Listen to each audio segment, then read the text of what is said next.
All right, welcome to our second to our last module of new material. Also, just happens to be one of my favorite modules for reasons that should be by now obvious to you.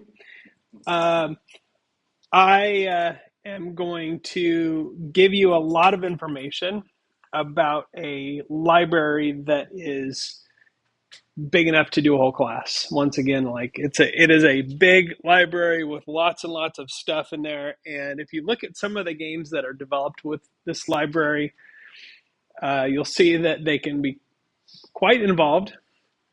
Now, we're not talking about building the next Fortnite or anything that big. And this game library doesn't really excel at three-dimensional games or immersive worlds or things like that. It's not really built for that, like an Unreal Engine or something like that. But Pygame does really good at what you might call like old school arcade kind of games.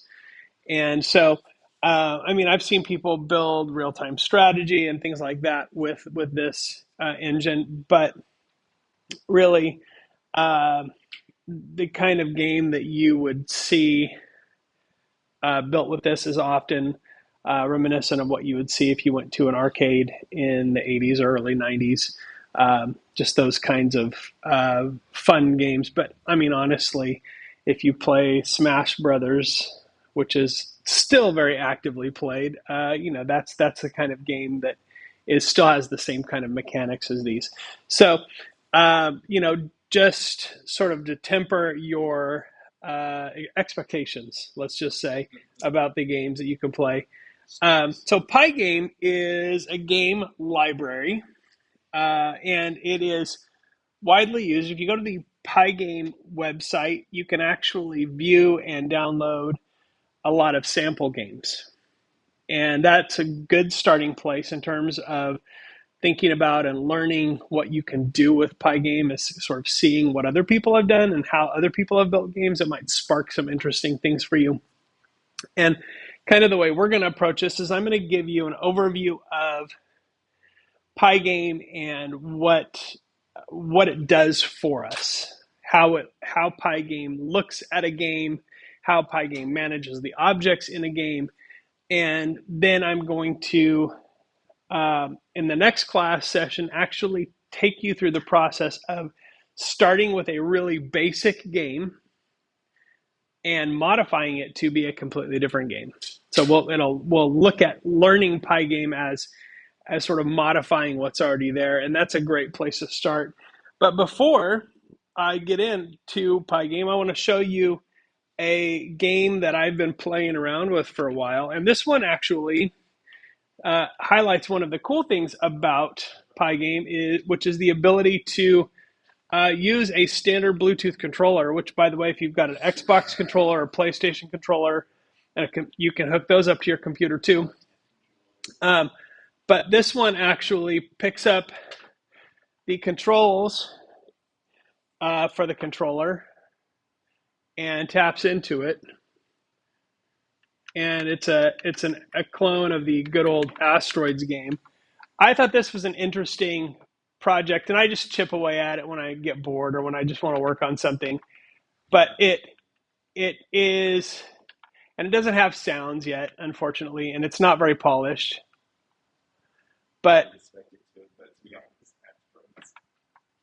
there's some interesting mechanics. I think the most interesting thing about this game is the physics of the way the ship moves, right? Because I pointed in a direction, and then it has to calculate based on the amount of thrust how it's changing its direction of movement. And obviously, there's a lot to be learned here from other games as far as producing variety. And you don't want all your space rocks to look identical. That looks suspicious. That doesn't look natural.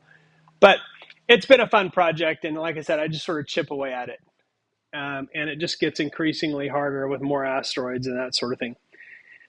Lots of things that I could do to make that game more fun, like throw in a little spaceship that chases you, like the original Asteroids. I could make some cool sounds. Some explosions would be nice. There's a lot of things you could do with that as a base to improve upon it. right? But the cool thing about the game is that um, it's not that hard to put together something like that, right? All those graphics were my original graphics. They're pretty easy to make, but you can download graphics uh, from the internet that are very easy to reuse, that are very easy to pull into your games, and are free to use. In fact, if you just do a simple search on Google Images, if you just type game sprites, you can get all kinds of graphics. And these are really great. Some of them even do like animation sequences and things like that, which Pygame can, of course, handle for you.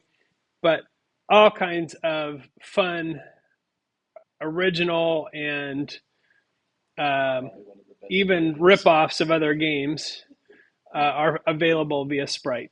So you can do all kinds of fun stuff with this, just kind of whatever your imagination dictates.